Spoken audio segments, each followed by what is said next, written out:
मटकीची रस्सा भाजी बनवण्यासाठी आपण कुकरमध्ये तेल टाकून घेतलं, मोहरी टाकून घेतली, एक बारीक चिरून घेतलेला कांदा टाकला, अद्रक आणि लसूणची पेस्ट टाकलेली आहे, अर्धा चमचा आपण याच्यामध्ये जिरा पावडर टाकली, कढीपत्ता टाकला, व्यवस्थित असं परतवून घेतलं की याच्यामध्ये आपण धुवून घेतलेली मटकी टाकून घेतली, पाव चमचा आपण याच्यामध्ये मीठ घालून घेतलं। आता मटकी बुडेल इथपर्यंत पाणी टाकून एक शिट्टी करून घेऊया।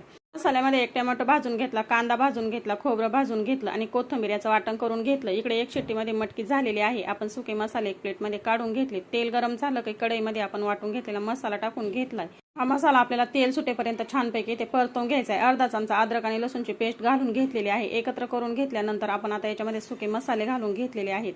मिक्सरच्या भांड्यामध्ये थोडंसं पाणी घालून हे तेल सुटेपर्यंत परतवून घेऊया। चिमूटभर हळद पावडर टाकून घेतली। आता मसाला छानपैकी परतून झाला काय उकळून घेतलेली आपण याच्यामध्ये मटकी घालून घेतली, गरम पाणी घालून घ्यायचं आणि 4-5 मिनिटांसाठी छानपैकी मटकीला उकळी येऊन घ्यायची आणि चवीनुसार मीठ घालून घ्यायचे। झणझणीत तरीदार अशी मटकीची भाजी आपली इथे तयार झालेली आहे।